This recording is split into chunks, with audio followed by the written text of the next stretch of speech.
Dans cette vidéo révélatrice, nous plongeons dans un incident choquant qui souligne les problèmes profondément enracinés du profilage racial et de l'inconduite policière. Une agente noire du FBI, en congé, se retrouve au centre d'une situation alarmante lorsqu'un policier préjugé la prend pour cible. Agissant sur des idées préconçues, il affronte injustement l'agent du FBI malgré son calme et ses tentatives de désamorcer la situation. Le policier recourt à la violence, la frappant imprudemment. Il ne le sait pas, il cible quelqu'un qui non seulement comprend les répercussions juridiques de ses actes, mais qui est également équipé pour se défendre juridiquement et physiquement. Si cette histoire vous passionne, faites-le nous savoir. Si vous avez apprécié la vidéo, veuillez appuyer sur 1, sinon, appuyez sur 0. Vos commentaires m'ont inspiré à collecter des histoires plus édifiantes et significatives. Un policier raciste utilise ouvertement la violence et un langage grossier pour insulter une femme noire uniquement en raison de sa couleur de peau. Cependant, il est complètement choqué lorsque sa véritable identité est révélée. Sa carrière commence à faiblir et le masque d'un système corrompu commence à s'effriter. Cette confrontation consiste à réclamer la justice personnelle et à lutter contre une société profondément injuste. Avant de commencer, abonnez-vous à notre chaîne pour nous rejoindre pour des histoires plus choquantes et à ne pas manquer. Naomi Harper, une agente chevronnée du FBI, s'est rendue dans le parking bondé du centre commercial Westview par un après-midi d'été torride. Elle avait seulement l'intention d'acheter un cadeau d'anniversaire pour son neveu avant de rentrer chez elle, ignorant qu'une rencontre fatidique l'attendait. Naomi a garé sa voiture à un endroit légal près de l'entrée. De nature prudente, elle vérifiait toujours les panneaux environnants pour s'assurer qu'elle n'enfreignait aucune règle. Mais dès qu'elle est sortie de sa voiture, elle a remarqué une voiture de police garée à proximité. Le chef de la police Jordan Mills, un homme de grande taille avec un air suffisant, était appuyé contre le véhicule, son regard scrutateur fixé sur Naomi. « Et, arrête là » résonna sa voix, autoritaire mais empreinte d'hostilité. Naomi se retourna, gardant son sang-froid, essayant de comprendre pourquoi on l'avait interpellé. « Y a-t-il un problème, officier » demanda Naomi, d'un ton calme et méfiant. « Vous vous êtes garé au mauvais endroit. Déplacez votre voiture, ou je la ferai remorquer » a déclaré Mills, les yeux brillants de mépris derrière ses lunettes de soleil. Naomi fronça les sourcils et jeta un coup d'œil à sa voiture. L'endroit était entièrement légal et aucun panneau interdit n'était visible. « Je crois que cette place est valide. J'ai vérifié avant de me garer » a-t-elle déclaré en essayant de s'expliquer. Mills s'approcha, un sourire narquois jouant sur ses lèvres. « Ne pense pas que tu puisses discuter avec moi. Fais ce que je dis, ou je m'en occupe moi-même. » Malgré la forte tension et l'attention croissante des passants, Naomi a tenu bon. « Officier, je n'ai enfreint aucune loi. Si vous souhaitez vérifier, je suis heureux de coopérer, mais je ne crois pas que vous puissiez me forcer à déménager sans raison légitime, » répondit Naomi, sa voix ferme mais contrôlée. Mills devint visiblement en colère, son visage rougit. « Pour qui te prends-tu, en contestant mes ordres ? J'en ai marre de traiter avec des gens comme toi, en pensant toujours qu'ils sont au-dessus des lois, » cracha-t-il, ses mots débordant de connotations racistes. Ils ont coupé Naomi comme une lame. Elle serra les poings, essayant de rester calme, mais le sentiment d'injustice et d'humiliation lui fit bouillir le sang. « Monsieur, je n'essaie pas de causer des ennuis. Si vous souhaitez voir mes documents, je peux les fournir, mais je ne bougerai pas sans justification légale, » a déclaré Naomi d'une voix ferme.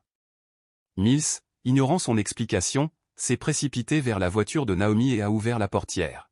« Sortez de la voiture tout de suite, ou je vous traîne dehors moi-même. » Avant que Naomi ne puisse répondre, Mills lui attrapa le bras et la tira avec force. Elle trébucha et tomba au sol, ses genoux raclant l'asphalte brûlant.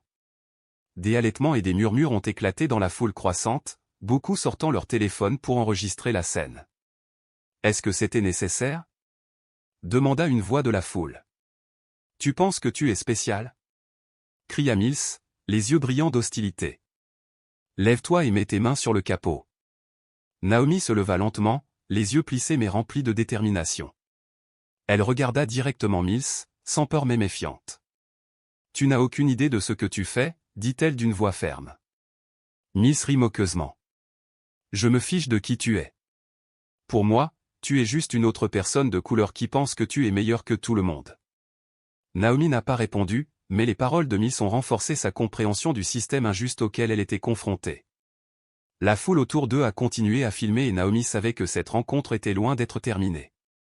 Cependant, Une chose était claire pour elle, il ne s'agissait pas d'une simple confrontation. Ce fut le début d'une bataille bien plus vaste. Naomi retourna dans son petit appartement alors que le crépuscule s'installait, la lueur ambrée du coucher de soleil ruisselant à travers la fenêtre. Son manteau était couvert de terre et ses genoux étaient enflés à cause de la chute, mais rien de tout cela n'était comparable à la rage qui couvait en elle. S'asseyant à son bureau, elle inspira profondément pour se calmer. Elle ne pouvait pas laisser ses émotions obscurcir son jugement, pas maintenant. Les souvenirs revenaient sans relâche dans son esprit, le regard méprisant de Mills, ses propos racistes arrogants et le silence de la foule autour d'elle. Naomi savait que ce n'était pas la première fois que Mills agissait de cette façon, et si elle n'agissait pas, ce ne serait certainement pas la dernière. Naomi a sorti son téléphone, faisant défiler ses contacts jusqu'à ce qu'elle tombe sur un nom familier, Marcus Reed. Il était l'un de ses collègues les plus fiables au FBI, quelqu'un qui s'était tenu à ses côtés dans de nombreuses affaires majeures sans hésitation.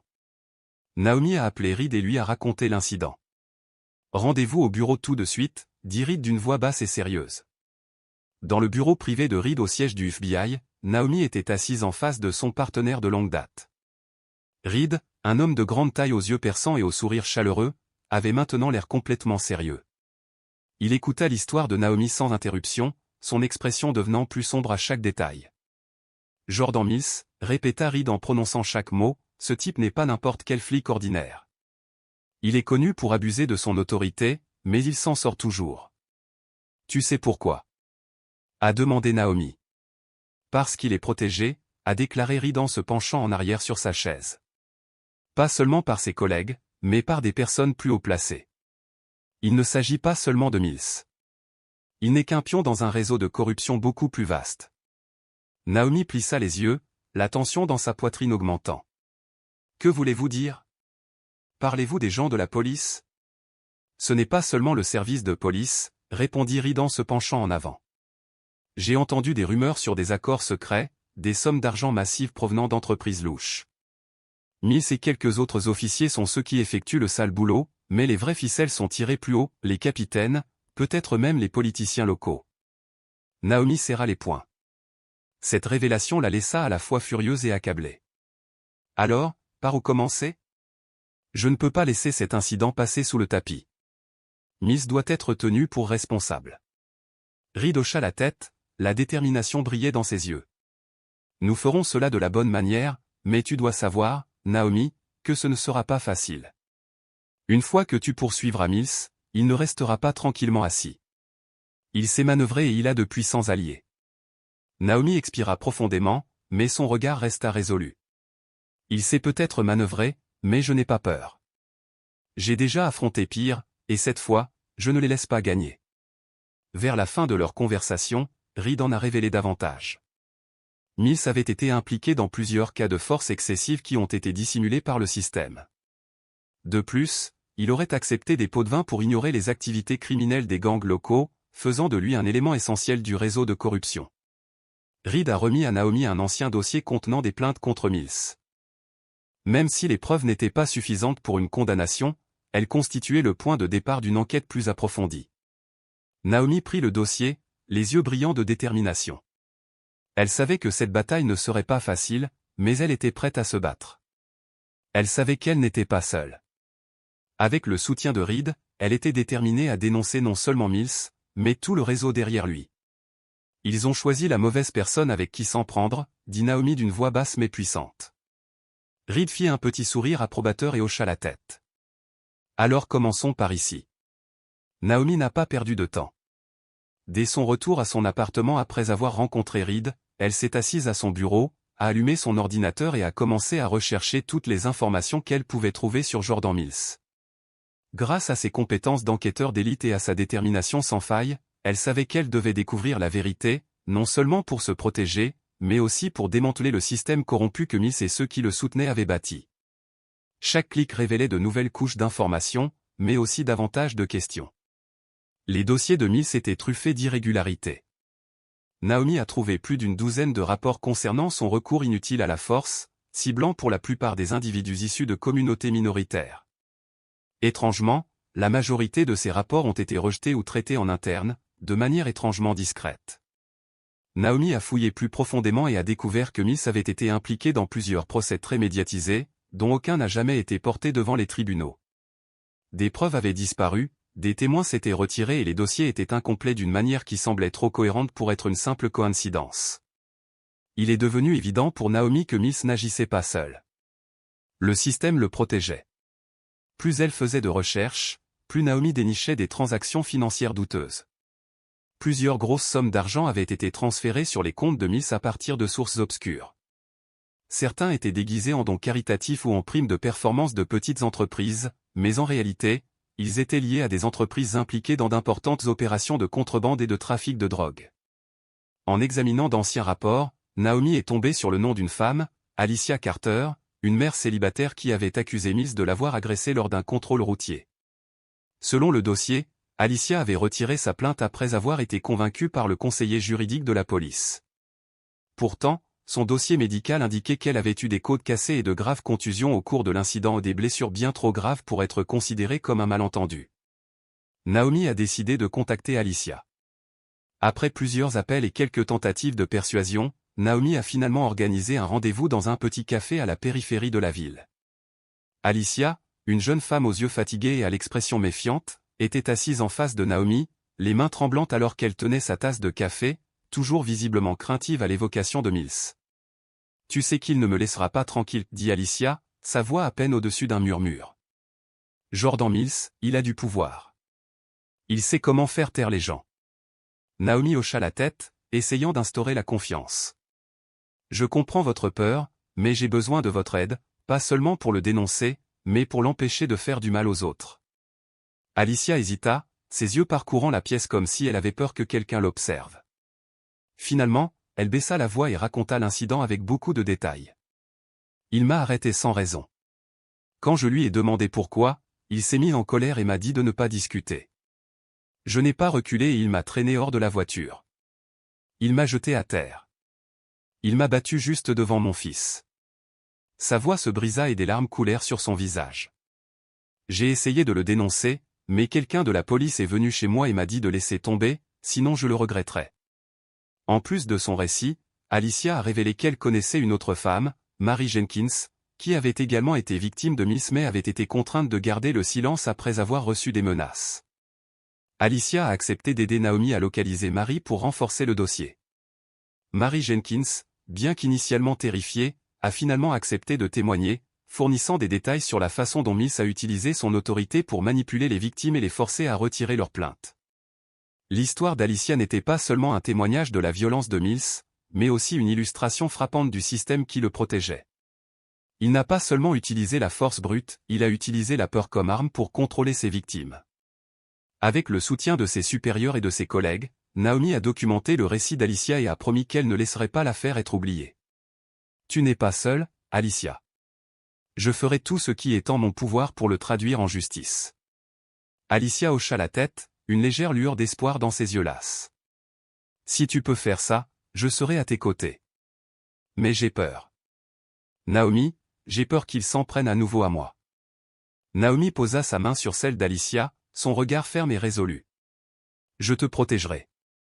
Mais d'abord, nous devons faire la lumière sur la vérité. » Naomi a quitté le café armée d'informations plus cruciales. Elle comprenait désormais que Mills n'était pas seulement un flic corrompu, il était un pion dans un système de protection et de dissimulation plus vaste et plus puissant. Mais elle savait aussi que chaque pas en avant entraînerait une plus grande résistance et un plus grand danger. En regardant les rues animées, Naomi a compris que cette bataille ne faisait que commencer. Naomi sortit du café, la main agrippant le cahier contenant le témoignage d'Alicia Carter. L'histoire d'Alicia a non seulement mis en lumière la violence de Jordan Mills, mais a également rappelé brutalement le système toxique que Naomi se battait pour dénoncer. Ses yeux scrutaient la rue et un sentiment étrange s'inspira dans son esprit, elle était observée. Sur le chemin du retour, le rétroviseur reflétait un SUV noir qui la suivait à une distance troublante. Naomi a délibérément tourné dans une petite rue latérale, mais le SUV est resté à proximité. Elle n'a pas paniqué. Au lieu de cela, ses instincts du FBI ont guidé ses actions. Alors qu'elle approchait d'un feu tricolore, Naomi a brusquement ralenti, obligeant le SUV à la dépasser. Elle nota rapidement sa plaque d'immatriculation avant de s'engager sur un autre itinéraire. Le malaise grandit dans sa poitrine, mais Naomi refusa de laisser la peur prendre le dessus.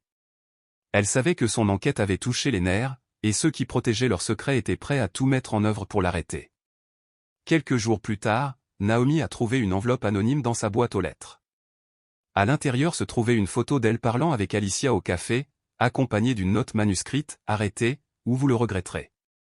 La menace dans l'écriture grossière était palpable, mais au lieu de l'intimider, elle ne faisait que renforcer sa détermination.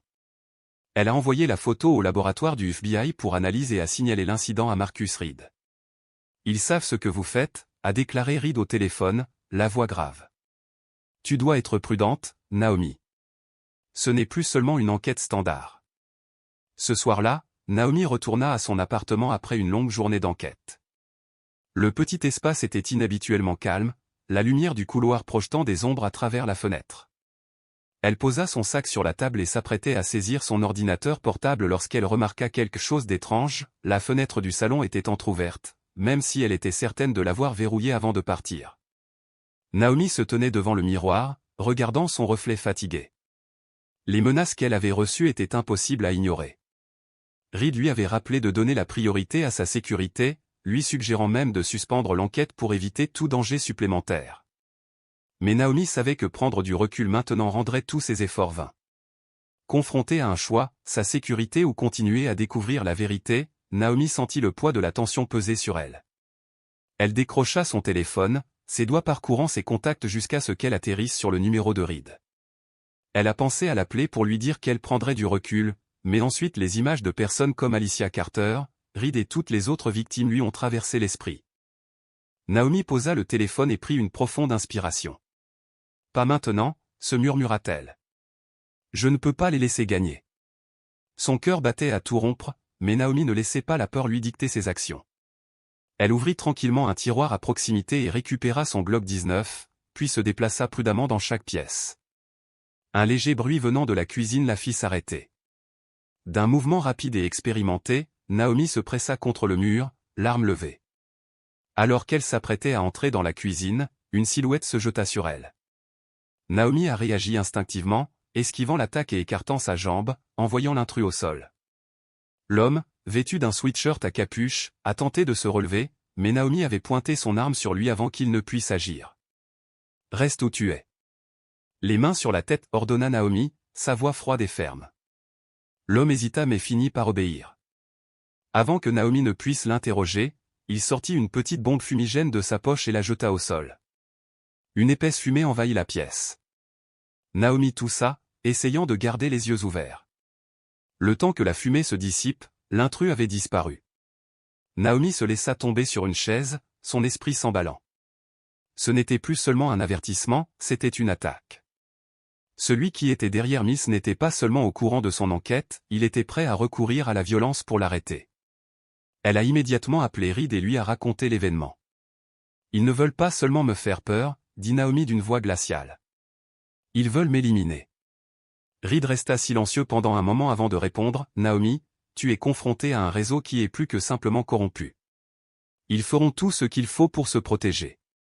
Je pense que nous devons accélérer nos efforts avant qu'ils ne frappent à nouveau. » Naomi hocha la tête, les yeux remplis de détermination.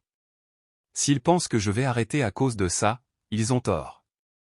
Je leur ferai payer. » Naomi savait que ce combat dépassait le stade d'une rancune personnelle. Les personnes derrière Miss et son réseau ne se contentaient pas de manipuler le système, ils utilisaient la violence pour maintenir leur pouvoir. Mais Naomi savait aussi une chose avec certitude, elle ne reculerait pas. Après avoir rangé son appartement, Naomi a récupéré son ordinateur portable et a commencé à décrire ses prochaines étapes.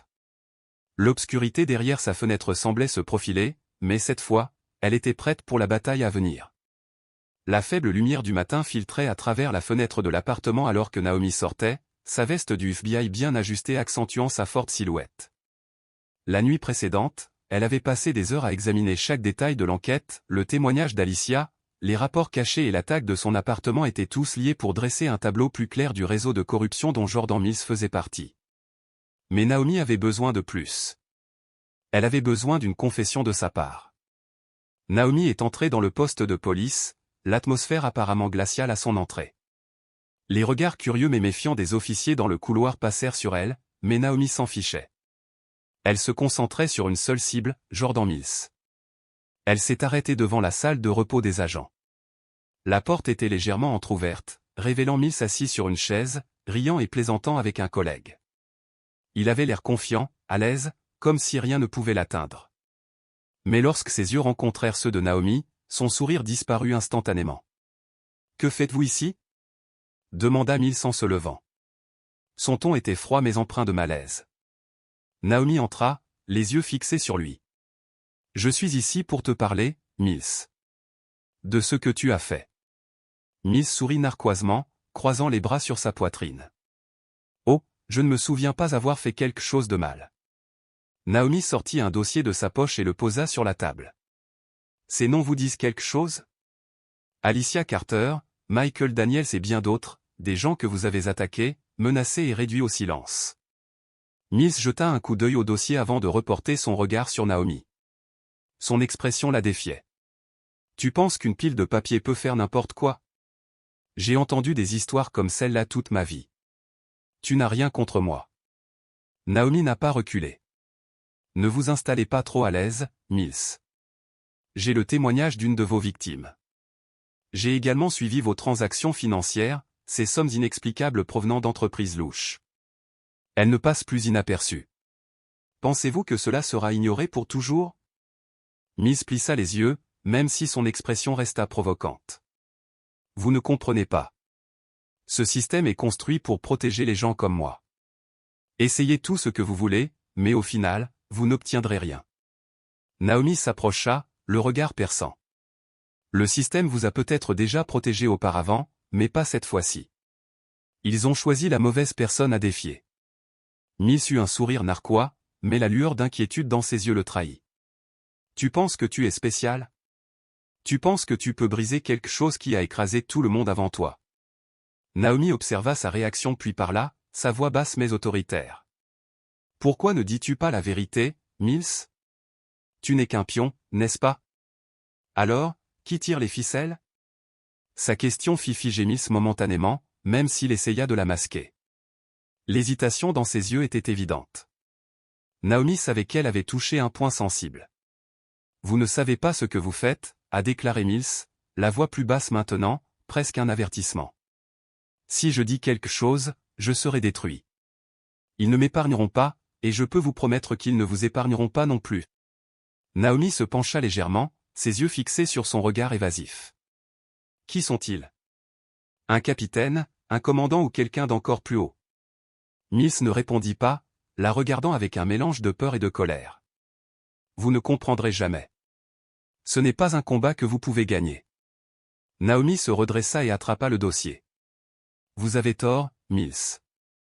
Je ne me bats pas seul et je ne m'arrêterai pas tant que je n'aurai pas renversé tout ce système corrompu. » Elle se retourna et sortit, laissant Mills debout silencieusement dans la pièce.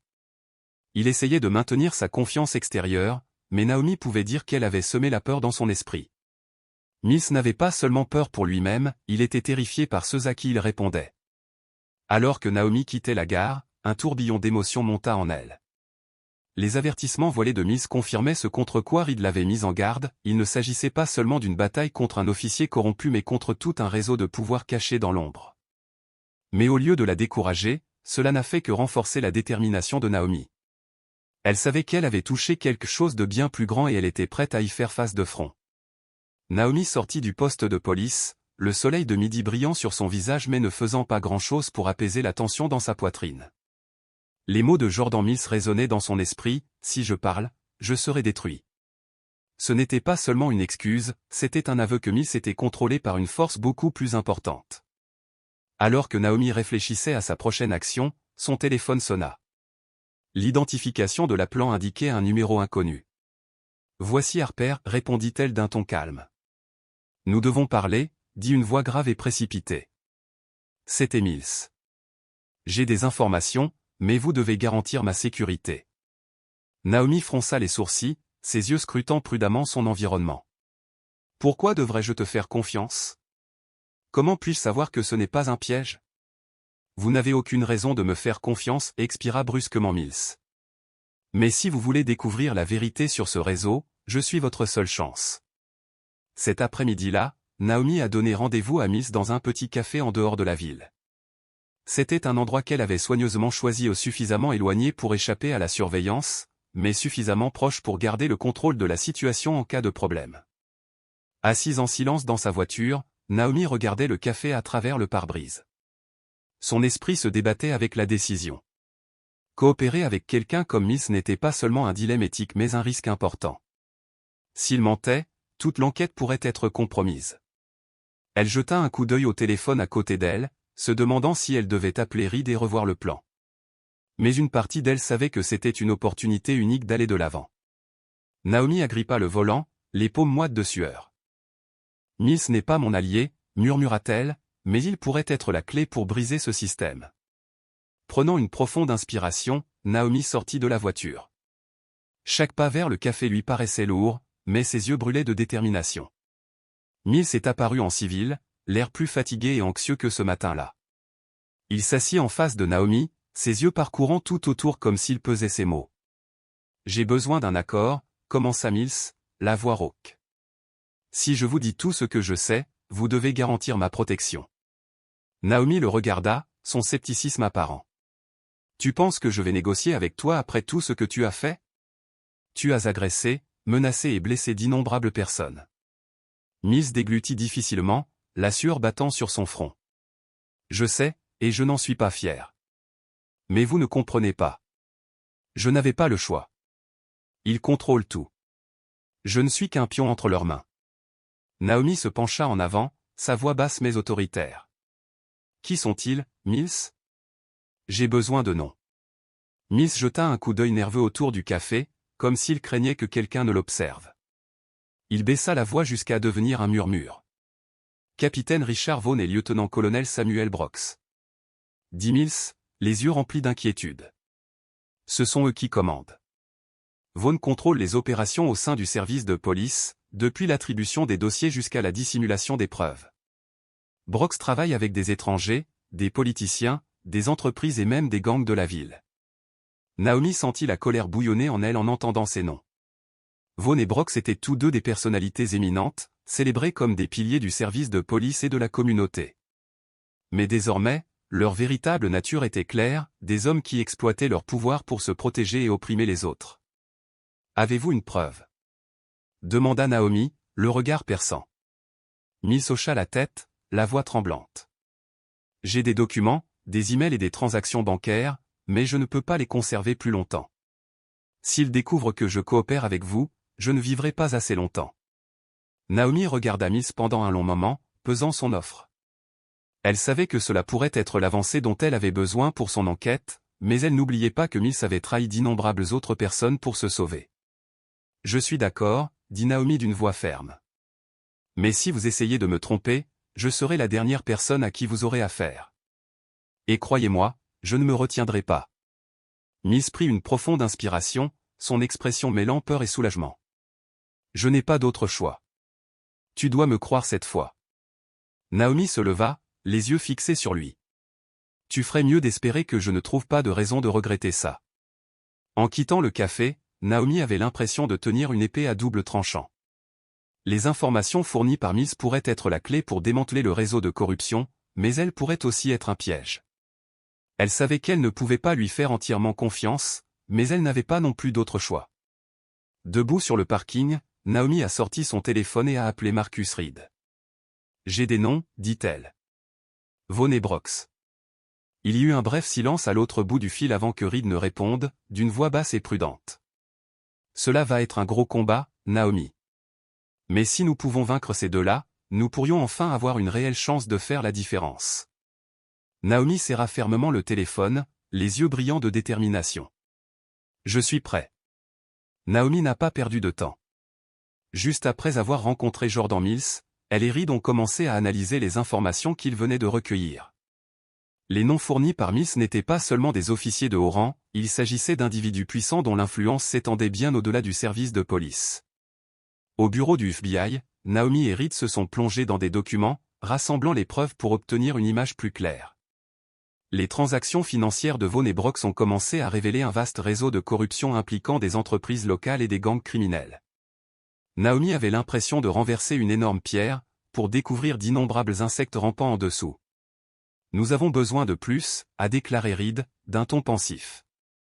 Mais ce n'est qu'un début. Sans quelque chose de concret, Vaughn et Brox seront libres, comme ils l'ont toujours fait. Naomi hocha la tête. Nous devons aller sur le terrain et trouver davantage de pistes, même si cela implique de prendre des risques. Alors que Naomi et Reed se préparaient à étendre l'enquête sur le terrain, un développement inattendu s'est produit. Leur collègue, l'agent Linda Chase, qui travaillait souvent aux côtés de Naomi sur des affaires majeures, a commencé à adopter un comportement suspect. Connue pour sa diligence et sa loyauté, Linda semble soudain particulièrement intéressée par l'enquête. Linda n'a pas simplement été contrainte par le réseau de corruption, elle avait aussi des griefs personnels contre Naomi. Un bref flashback expliquait à quel point Linda s'était souvent sentie éclipsée par Naomi dans leurs affaires passées. Même si la pression extérieure a joué un rôle, le ressentiment latent de Linda l'a rendue plus vulnérable à la manipulation. De plus, Linda ne se contentait pas de divulguer des plans, elle surveillait activement les mouvements de Naomi et les rapportait à Vaughn, créant ainsi d'importants obstacles à l'enquête.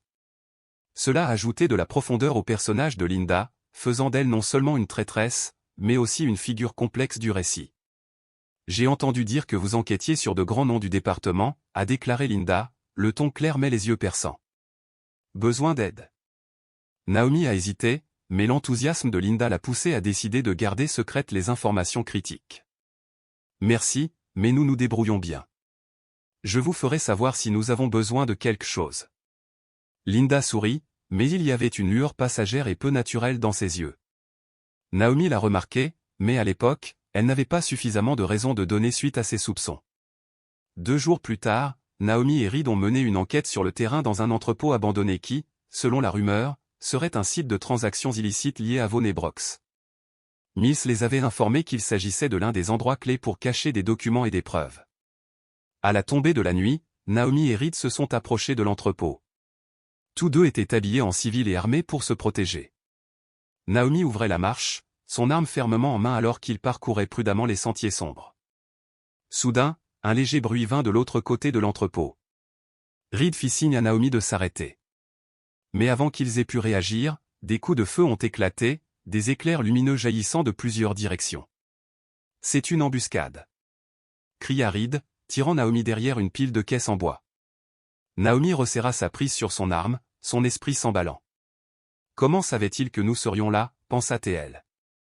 Le plan a été divulgué, répondit Reed, la respiration lourde. Le barrage incessant de balles les a cloués au sol, mais Naomi savait qu'ils ne pourraient pas tenir leur position longtemps. Elle a rapidement appelé des renforts sur sa radio, signalant à Reed de se préparer à la retraite. Nous ne pouvons pas rester coincés ici, a déclaré Naomi, les yeux remplis de détermination. Avec des mouvements coordonnés, Naomi et Reed ont travaillé pour briser l'embuscade, utilisant l'obscurité et le terrain à leur avantage. Ils se dirigèrent vers une sortie de secours, ripostant si nécessaire. Au moment où l'équipe de secours du FBI est arrivée, leurs agresseurs avaient disparu, mais les dégâts étaient évidents, leur plan avait été compromis. De retour au bureau du FBI, Naomi et Reed ont examiné en urgence toutes leurs données. La piste les a conduits à une découverte impensable, Linda Chase était celle qui avait divulgué l'information à Vaughn et Brox. C'est impossible, dit Reed en secouant la tête. Linda travaille avec nous depuis des années. Pourquoi ferait-elle ça? Naomi ferma les yeux, essayant de réprimer sa colère. Nous ne savons pas si elle a été forcée ou si c'était volontaire, mais cela n'a pas d'importance. Elle nous a trahis, et maintenant le réseau devait sait ce que nous faisons. Naomi a décidé de confronter Linda directement au bureau. Lorsque Naomi l'a interrogée sur son implication dans l'embuscade, le malaise de Linda était palpable. « Je ne sais pas de quoi tu parles », balbutia Linda, la voix tremblante. « Ne me mens pas, dit Naomi d'un ton ferme. Nous avons retracé vos communications avec Vaughn. Pourquoi, Linda? Pourquoi as-tu fait ça? Linda baissa la tête, sans rien dire, mais lorsqu'elle releva la tête vers Naomi, il y avait une profonde peur dans ses yeux. Je n'avais pas le choix, dit doucement Linda. Ils m'ont menacé, moi et ma famille. Naomi a quitté la conversation le cœur lourd. Une trahison de l'intérieur était la dernière chose à laquelle elle s'attendait, mais cela soulignait également le niveau de danger auquel ils étaient confrontés. Vaughn et Brox n'étaient pas seulement puissants, ils savaient comment exploiter la peur pour tout contrôler autour d'eux. Mais Naomi a refusé de laisser cela ébranler sa détermination. Regardant l'écran de l'ordinateur, elle dit doucement à Reed, ils nous ont prévenus. Maintenant, c'est à notre tour de leur faire regretter. Naomi était assise dans son bureau, la lueur de l'écran de l'ordinateur se reflétant sur son visage. Après la trahison de Linda Chase, elle et Reed sont devenus encore plus prudents. Chaque action et chaque information traitée a été sécurisée avec la plus grande confidentialité. L'embuscade surprise a confirmé une chose, Vaux et Brox étaient non seulement puissants mais aussi exceptionnellement ingénieux. Pourtant, Naomi savait que, même si cela devenait difficile, elle ne pouvait pas s'arrêter. Nous avons besoin de plus de preuves, a déclaré Reed, l'urgence dans la voix. Ce que Mills nous a donné est un bon début, mais cela ne suffit pas à faire tomber l'ensemble du réseau. Naomi hocha la tête, les yeux fixés sur l'écran. Nous devons faire preuve d'audace si nous voulons les éliminer. Nous devons les faire se piéger. Naomi et Reed ont travaillé sans relâche, rassemblant davantage de témoignages et fouillant dans d'anciens documents liés à Vaux et Brox. Avec l'aide de Mills, ils ont découvert des transactions suspectes entre Vaux et plusieurs entreprises, avec des fonds déguisés en subventions de soutien communautaire. Un nouveau témoin s'est présenté, Daryl Lawson, un ancien policier qui avait travaillé sous Vaux. Lawson avait démissionné après avoir été contraint de participer à la dissimulation de preuves. Dans son témoignage, Lawson a révélé que Vaux tenait fréquemment des réunions secrètes dans un entrepôt à la périphérie de la ville, où avaient lieu des échanges d'argent et des transactions illégales. Vaux pense qu'il est intouchable, a déclaré Lawson, la voix amère. Il pense que personne n'oserait le poursuivre, mais si vous êtes assez courageux, vous pouvez le faire tomber. Naomi a décidé d'utiliser les informations de Lawson pour tendre une embuscade. Elle a fait semblant de contacter Vaux par un canal indirect, lui proposant un accord. Le principe était que Naomi était prête à se ranger de son côté en échange d'une protection contre les problèmes auxquels elle était confrontée. Reed, bien qu'inquiet, était d'accord avec le plan. C'est notre meilleur coup, dit-il, les yeux rivés. Mais c'est incroyablement dangereux. S'il les soupçonne quelque chose, il ne se contentera pas de refuser, il essaiera de vous éliminer. Naomi sourit simplement, ses yeux brillants de détermination. Je ne les laisserai pas se débarrasser de moi aussi facilement. Préparez notre équipe. Je veux que vous n'ayez aucune issue. Ce soir-là, Naomi s'est rendue à l'entrepôt mentionné par Lawson. L'emplacement était dans une zone désolée, presque oubliée. Tout était méticuleusement préparé, une équipe du FBI entièrement équipée se cachait dans l'ombre, prête à agir à son signal. Vaux est arrivé à l'heure, au volant d'une voiture de luxe et accompagné d'un seul garde du corps. Il sortit avec son air confiant habituel, ses yeux scrutant Naomi alors qu'elle attendait dehors. « Agent Harper, » dit Vaux, sa voix froide avec une pointe de moquerie. « J'ai entendu dire que tu voulais négocier. Je dois admettre que je suis intrigué. » Naomi a gardé son sang-froid, ne montrant aucune trace de malaise. « Je pense que nous savons tous les deux quand il est sage de coopérer pour un bénéfice mutuel, » a-t-elle déclaré, d'un ton calme mais ferme. Vaux sourit et s'approcha. « Je suis surpris de la rapidité avec laquelle votre attitude a changé. Mais je ne suis pas du genre à faire confiance facilement. Quelle preuve avez-vous que vous êtes sérieux ?» Naomi le regarda de haut, laissant délibérément le moment en suspens, comme si elle évaluait ses options. Puis elle désigna le coffre de sa voiture. « J'ai des documents critiques, mais je ne les remettrai que si je suis sûr que nous sommes parvenus à un accord. » Vaux fronça les sourcils mais finit par faire signe à son garde du corps de vérifier. C'était le moment que Naomi attendait. Cria Naomi, donnant le signal à l'équipe du FBI. De puissantes lampes de poche perçaient l'obscurité alors que les agents du FBI émergeaient de toutes les directions. Vaux et son garde du corps furent encerclés en un instant, sans aucune chance de s'échapper. « Vous jouez un jeu intelligent, Harper, » dit Vaux, sa voix remplie de colère, bien qu'il essayait de la masquer avec un calme évanoui. Naomi s'approcha de lui et croisa son regard. « Tu as fait l'erreur de penser que tu étais intouchable. Maintenant, tout le monde verra qui tu es. » Vaux a été menotté et emmené, mais Naomi savait que ce n'était qu'une étape dans un long voyage. Brox était toujours là-bas, et des gens comme lui n'abandonneraient pas le pouvoir aussi facilement. Mais ce soir, Naomi avait remporté une victoire importante, un pas en avant significatif dans la lutte contre l'injustice. Debout à l'extérieur de l'entrepôt, Naomi regardait le convoi de véhicules du FBI s'éloigner. Elle ne se sentait pas à l'aise, mais le feu de la détermination brûlait vivement en elle. Ce n'était pas la fin, c'était juste le début d'un nouveau chapitre.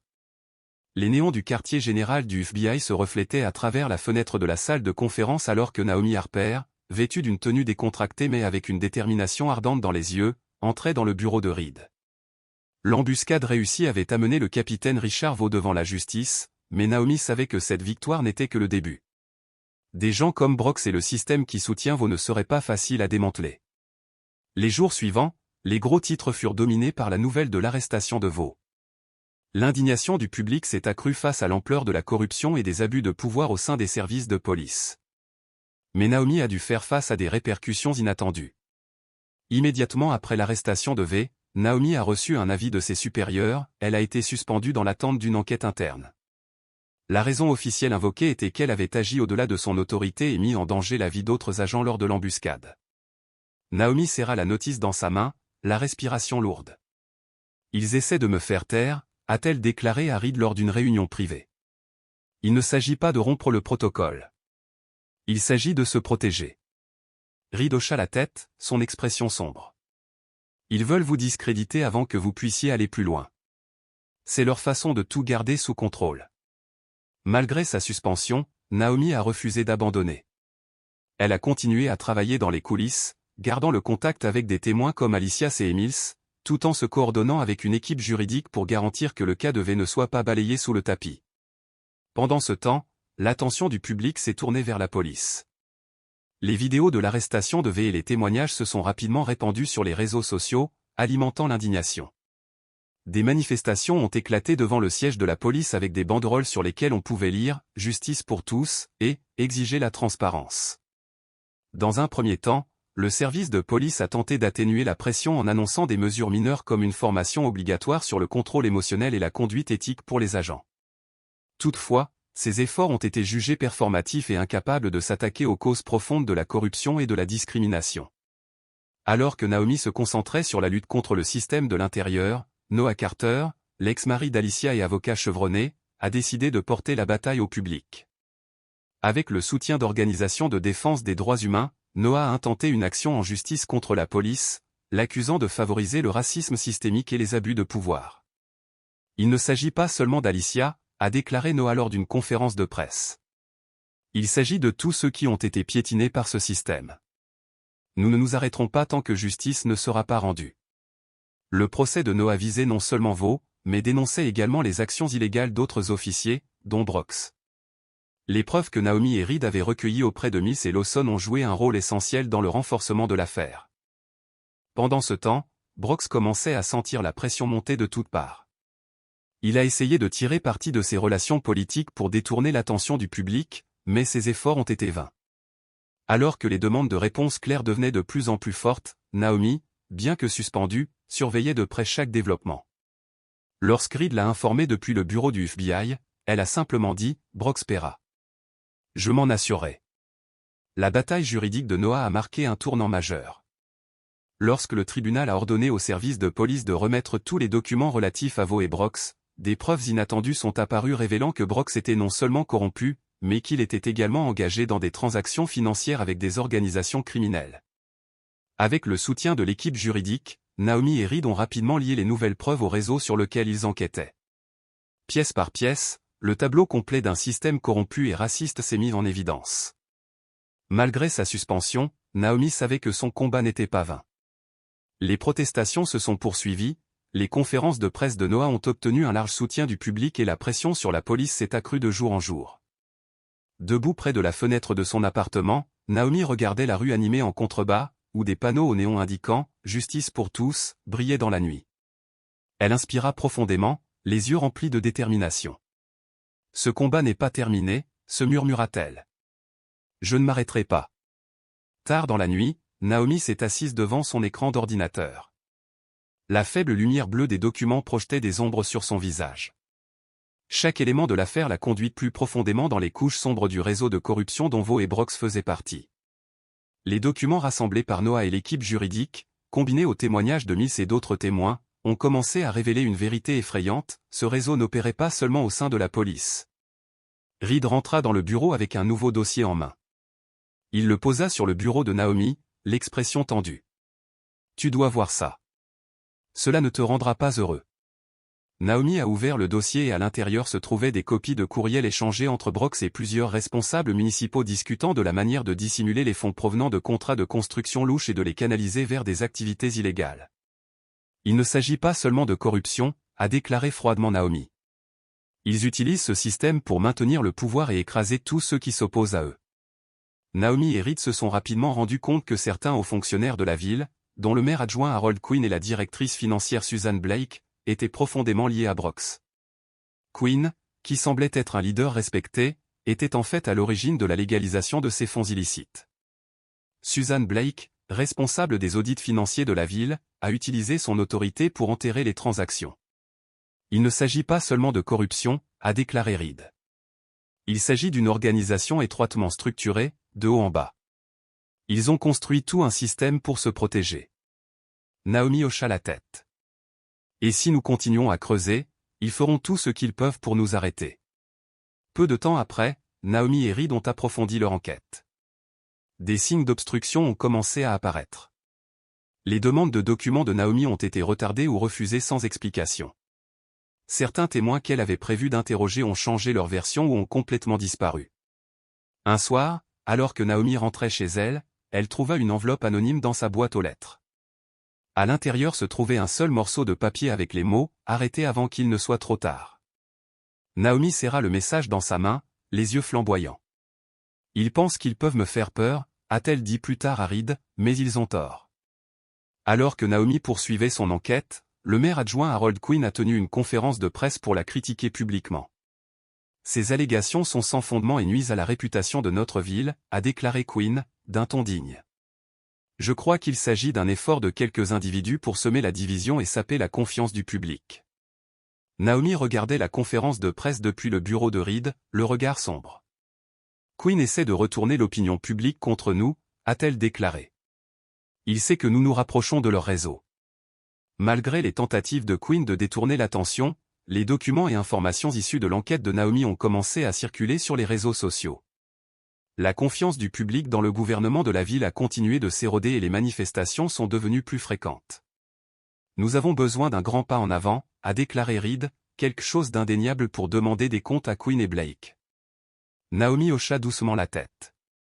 Nous le trouverons, et lorsque nous le trouverons, personne ne pourra les protéger. Au cours d'une enquête nocturne, Naomi et Reed ont découvert un email crypté sur le disque dur de V. Après l'avoir déchiffré, ils ont trouvé une liste de paiements transférés depuis des comptes offshore vers Quinn et Blake. La liste prouve non seulement leur implication, mais révèle également qu'une partie des fonds a été utilisée pour financer des activités illégales, notamment le trafic d'êtres humains. C'est ce dont nous avons besoin, dit Naomi d'une voix résolue. C'est la preuve qui peut détruire tout leur système.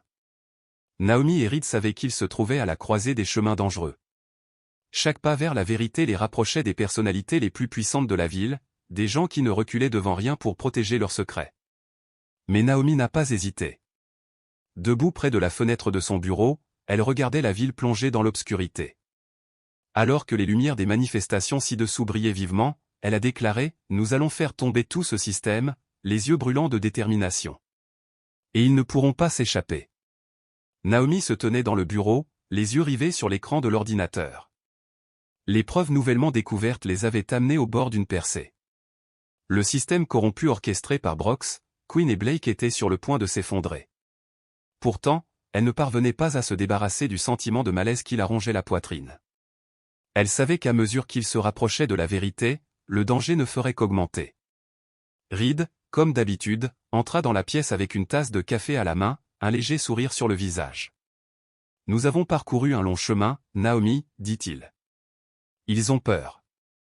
Je le sens. » Naomi essaya de lui rendre le sourire, mais quelque chose au plus profond d'elle ne se sentait pas bien. « Reed, nous devons être plus prudents. Ils ont montré qu'ils étaient prêts à tout pour se protéger. » Reed hocha la tête, son expression ferme. « Nous le savons depuis le début, mais si nous n'agissons pas, qui le fera ?» Cette nuit-là, Naomi et Reed se séparèrent pour enquêter sur 2 nouveaux emplacements identifiés dans les documents comme des sites de stockage potentiels afin de fournir des preuves supplémentaires des transactions illégales du réseau. Reed s'est rendu seul dans un entrepôt à la périphérie de la ville, tandis que Naomi est restée au bureau pour continuer à parcourir les dossiers. Environ 1 heure plus tard, le téléphone de Naomi sonna. Elle vit le numéro de Reed et répondit rapidement, mais au lieu de sa voix familière, il n'y eut qu'un silence inquiétant à l'autre bout du fil. « Reed, ça va ?» demanda Naomi, la voix pleine d'inquiétude.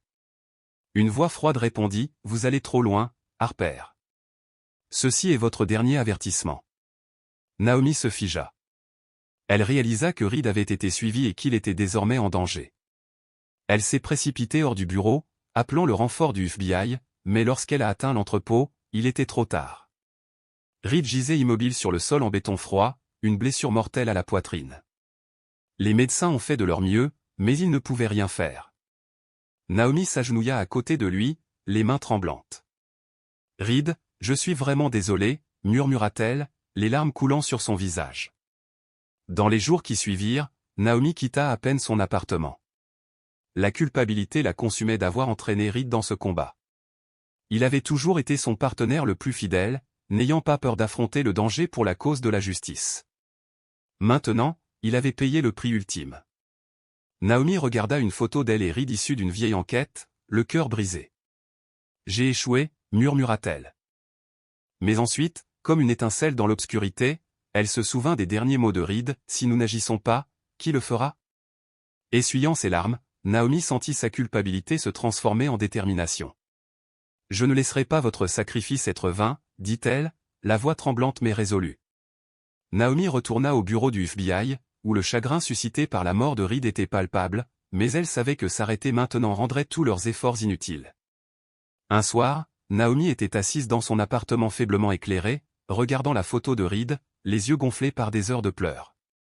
Le combat lui avait enlevé son allié le plus proche et, pour la première fois, elle doutait d'avoir la force de continuer. Son téléphone sonna. C'était un message vocal de Reed, laissé avant sa mission fatale. Naomi l'a joué et sa voix ferme et chaleureuse a rempli la pièce. « Naomi, si tu entends ça, quelque chose ne va pas. Mais ne t'arrête pas. Nous sommes allés trop loin pour revenir en arrière maintenant. Tu es plus forte que tu ne le penses. Ne laisse rien te retenir. » Naomi fit une pause, sa vision brouillée par les larmes. Elle a réalisé qu'elle était à la croisée des chemins, continuer sur ce chemin périlleux ou reculer pour se sauver. Mais les paroles de Reed lui rappelèrent que son sacrifice n'était pas dénué de sens. Elle s'essuya les yeux et regarda la photo de Reed. « Tu as raison, » murmura-t-elle. « Si j'arrête maintenant, je ne me le pardonnerai jamais. » Lors d'une réunion privée avec le reste de l'équipe, Naomi s'est adressée à eux. Sa voix était ferme et inébranlable. « Reed s'est sacrifié pour que nous puissions nous rapprocher de la vérité. Si nous arrêtons maintenant, nous ne nous contentons pas de le trahir, nous trahissons tous ceux qui ont souffert aux mains de ce réseau. » La salle devint silencieuse, mais ensuite, un à un, ses collègues acquiescèrent. Ils savaient que Naomi avait raison. Naomi et son équipe ont redoublé d'efforts, consolidant méticuleusement les preuves et concevant de nouvelles stratégies pour dénoncer le réseau. Elle n'était plus la même Naomi qu'avant. Elle était désormais une femme endurcie par la perte, la douleur et une détermination inébranlable à faire prévaloir la justice. Debout sur la tombe de Reed, le vent faisait doucement bruisser les arbres autour d'elle. Elle déposa un bouquet par terre, les yeux fixés sur l'inscription « Marcus Reed, un ami, un guerrier, un héros. »« Je ne m'arrêterai pas, Reed, » murmura-t-elle. « Je le promets. » Alors qu'elle se retournait et s'éloignait, le cœur lourd mais sa détermination inébranlable, Naomi savait que son combat était loin d'être terminé. En vérité, cela ne faisait que commencer. Le froid matinal effleura les cheveux de Naomi alors qu'elle sortait du palais de justice, où Richard Vogue, Samuel Brox et un grand nombre d'autres officiers corrompus venaient d'être officiellement inculpés. Les preuves que Naomi et son équipe avaient minutieusement rassemblées, combinées à la pression des manifestations et au soutien du public, ont contraint le système judiciaire à agir. Dans la foule devant le palais de justice, Naomi a repéré Alicia Carter, Mary Jenkins et d'autres victimes du système, applaudissant et acclamant. Ils sont devenus les visages du mouvement pour la justice, prouvant que la vérité peut susciter le changement. Daryl Lawson, qui avait témoigné et contribué à l'enquête, était salué par la presse comme l'un des individus courageux qui ont osé s'élever contre l'injustice. Debout aux côtés de Naomi, il lui a rappelé que même au sein du système, les gens se battaient pour un avenir meilleur. Linda Chase, après avoir été dénoncée, avait discrètement quitté la ville. Naomi a reçu une lettre d'elle dans laquelle Linda s'excusait pour sa trahison et avertissait Naomi que le système abritait encore des personnages encore plus puissants. Naomi tenait la lettre dans sa main, son expression résolue, la traitant comme un rappel de la complexité du combat à venir. Les visages des accusés, autrefois arrogants, trahissaient désormais leur attention tandis que le juge lisait les accusations. Vogue et Brox n'avaient plus leur confiance suffisante habituelle. Ils étaient désormais des hommes entourés d'une litanie d'accusations indéniables, chaque accusation détruisant la façade de leur pouvoir. Naomi se tenait au fond de la salle d'audience, s'abstenant de se joindre aux acclamations des militants à l'extérieur. Elle savait que c'était une victoire, mais c'était loin d'être la fin. Ce soir-là, Naomi retourna au bureau du FBI. Ses collègues ont organisé une petite réunion pour célébrer, mais l'atmosphère est restée sombre. Il y eut des sourires fugaces, mais tout le monde comprit le lourd prix de cette victoire. Reed, le partenaire le plus fidèle de Naomi, n'était pas là pour en être témoin. Reed était tombé pour les amener à ce moment, mais Naomi savait qu'il ne voudrait jamais qu'elle s'arrête. Lorsque Naomi est revenue à son appartement, une enveloppe sans adresse se trouvait à sa porte. Elle le ramassa avec précaution, ses yeux scrutant alors qu'elle l'ouvrait. À l'intérieur se trouvait une petite carte avec un message effrayant, « Vous avez gagné cette fois, mais n'oubliez pas que le système ne s'effondrera pas aussi facilement que vous le pensez. Nous surveillons toujours. » Aucune signature. Aucune trace. Mais le message était clair.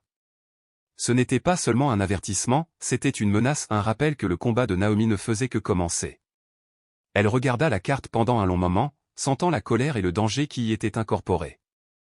Mais au lieu de la peur, Naomi sentit un élan de détermination monter en elle.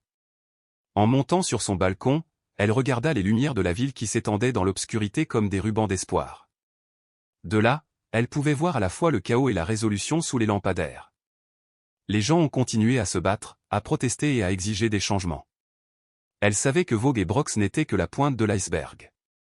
D'innombrables autres se cachaient dans l'ombre, utilisant leur pouvoir pour manipuler et protéger leurs intérêts. Mais elle savait aussi que chaque petit pas qu'elle et son équipe avaient fait commençait à ébranler les fondations de ce système corrompu. Naomi serra fermement la carte, les yeux inflexibles. « Si tu penses que je vais arrêter, tu te trompes, » murmura-t-elle, sa voix résonnant dans le silence. La nuit s'approfondissait, mais les lumières de la ville continuaient de briller, se reflétant dans les yeux de Naomi. Elle se tenait là, sentinelle au-dessus de la ville, insensible à l'obscurité qui l'entourait. Même si le chemin à parcourir était semé d'embûches, Naomi n'a pas été découragée, avec une foi inébranlable dans la justice et une détermination inébranlable. Elle était prête à aller de l'avant. L'histoire se terminait par une image de Naomi debout devant la ville, sa silhouette se détachant sur le ciel nocturne. Derrière le silence du moment se cachait un message puissant, le combat pour la justice ne s'arrête jamais vraiment, et les courageux se lèveront toujours, quelles que soient les difficultés. Le parcours de Naomi Harper nous a montré que la justice n'est jamais un chemin facile. Elle a enduré des sacrifices, affronté des dangers inimaginables et s'est opposée à un système pourri. Mais la question demeure, si vous étiez à la place de Naomi, auriez-vous le courage de continuer à vous battre malgré les risques et les pertes? Partagez vos réflexions dans les commentaires ci-dessous. Nous aimerions connaître votre point de vue. Si vous avez trouvé cette histoire inspirante, n'oubliez pas d'aimer et de partager.